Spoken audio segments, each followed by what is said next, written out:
Buenos días, hermanos y hermanas. Bienvenidos a una nueva semana de devocionales en el espacio de la comunidad contigo. Acompáñenme a hacer una oración pidiendo la guía de nuestro Papá Celestial para este tiempo. Oremos. Padre Celestial, Padre amado, te damos gracias por este tiempo devocional de hoy, Señor. Y como siempre pedimos tu guía, Señor. Porque en esta mañana estamos perdidos sin ti. No podemos entender tu palabra sin tu ayuda.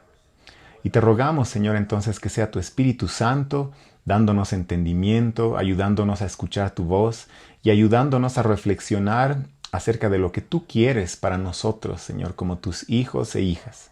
En Cristo Jesús oramos. Amén. ¿Qué es lo que esperas de Jesús? ¿Cuál es tu expectativa de Él? Muchas veces nos acercamos a Jesús con preconceptos e ideas de lo que esperamos que Él haga.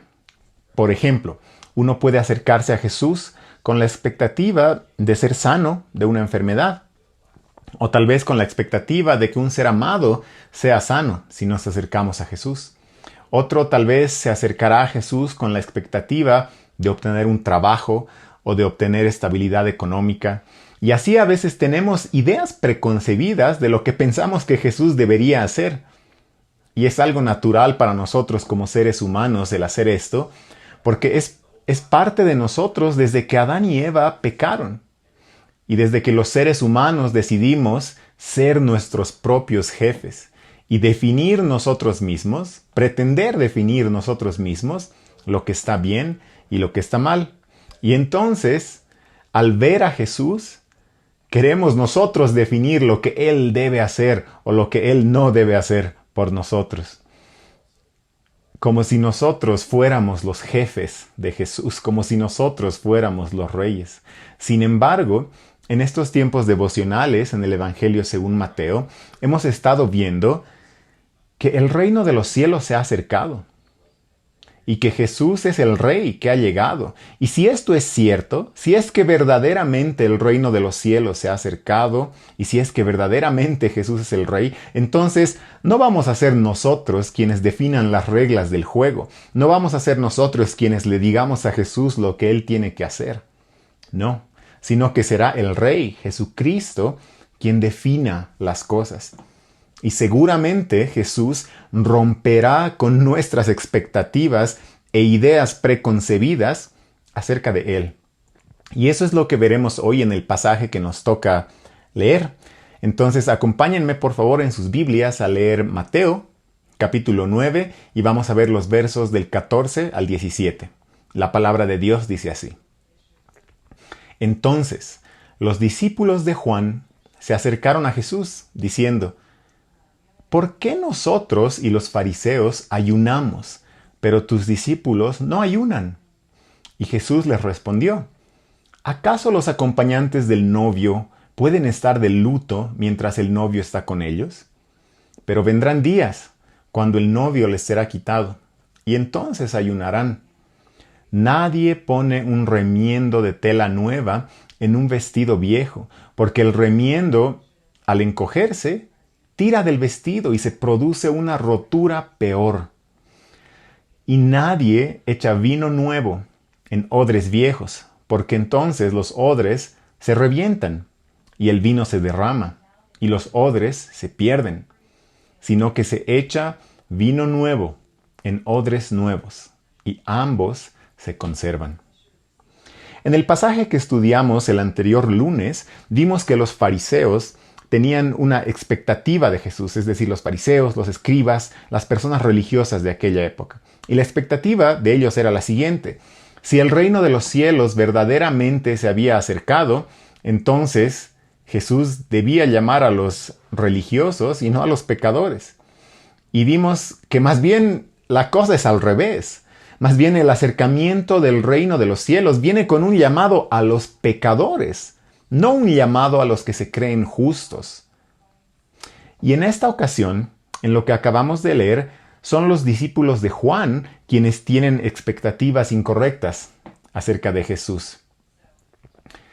Para ellos, si el reino de los cielos verdaderamente se ha acercado, entonces Jesús debía observar estrictamente las prácticas religiosas judías.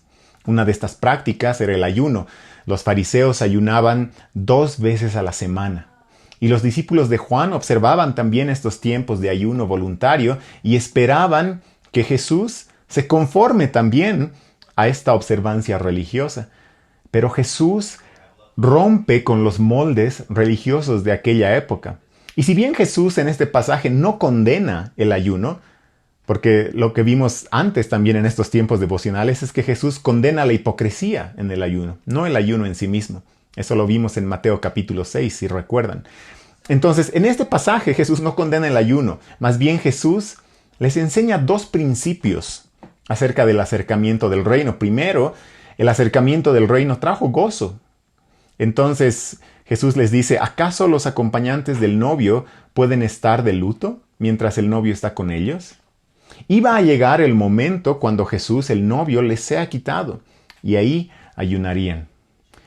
La segunda cosa que Jesús les enseña, y es en la que quiero que nos enfoquemos en esta mañana, el acercamiento del reino de los cielos rompe con los moldes religiosos.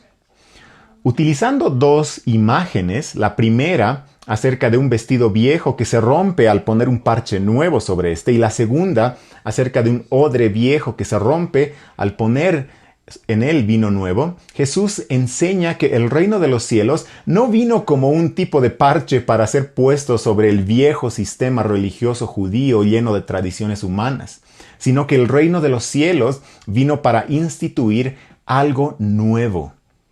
Algo que no va conforme a nuestros esquemas religiosos. ¿Qué significa esto para nuestras vidas? Significa que si el reino de los cielos verdaderamente se ha acercado, es muy seguro que Jesús rompa con nuestros moldes y preconceptos. Permíteme hacerte una pregunta. ¿Hay alguna afirmación de la Biblia que te incomode? Si tu respuesta es no, ninguna afirmación de la Biblia me incomoda, permíteme sugerirte humildemente que tal vez no estás entendiendo la Biblia, o peor aún, tal vez has creado en tu mente una imagen falsa de Dios. Tal vez has creado en tu mente un Jesús falso conforme a tus ideas, conforme a tus preconceptos. Porque si la Biblia verdaderamente es la palabra de Dios, y si Jesús verdaderamente es Dios, y si su reino verdaderamente se ha acercado, entonces Jesús no va a amoldarse a lo que nosotros creemos para que estemos cómodos con su enseñanza, sino que seguro que habrá partes de la Biblia que nos incomoden. Seguramente habrá partes de la Biblia que nos hagan decir, Dios, ¿por qué? ¿Por qué escogiste hacer las cosas así? Dios, ¿por qué no hiciste las cosas de esta otra manera? Saben, hay partes de la Biblia que no entiendo. Y hay cosas que si yo fuera Dios, yo las hubiera hecho de manera diferente. Y seguro me hubiera equivocado. Seguro me hubiera equivocado porque soy imperfecto. Y hay afirmaciones de Jesús que me incomodan. Hay enseñanzas que me llevan a decir, ¿por qué? Y es que Jesús no vino para complacerme. Él vino por amor, para salvarme, aunque no me lo merezco. Siendo su enemigo, Él murió en la cruz por mis pecados. Y al ver su palabra, su obra, su muerte, su resurrección, sus planes, su voluntad, aunque no entiendo todo, aunque haya cosas que me incomoden, solo me queda decir, oh profundidad de las riquezas y de la sabiduría y del conocimiento de Dios. Cuán insondables son sus juicios e inescrutables sus caminos. Pues, ¿quién ha conocido la mente del Señor? ¿O quién llegó a ser su consejero? ¿O quién le ha dado a él primero para que se le tenga que recompensar? Porque de Él, por Él y para Él son todas las cosas. A Él sea la gloria para siempre. Amén. Vamos a terminar aquí haciendo una oración. Papá amado, te damos gracias porque el reino de los cielos se ha acercado. Y aunque no entendemos muchas veces tus planes, tus propósitos y lo que tú tienes para nuestras propias vidas, pero confiamos en que Jesús es el Rey. Confiamos en tu perfecta voluntad y nos sometemos a ti, porque tú eres el Rey. Ayúdanos a vivir en este sometimiento, a quitar preconceptos y falsas expectativas de ti y de tu reino. Ayúdanos a someternos con gozo y con agrado a tus planes perfectos que son insondables y son mucho más grandes que nuestros planes y tus pensamientos que son mucho más altos que los nuestros. Gracias, Señor. Oramos en el nombre de tu Hijo Jesús. Amén. Hermanos y hermanas, que tengan un muy buen día, que el Señor los bendiga.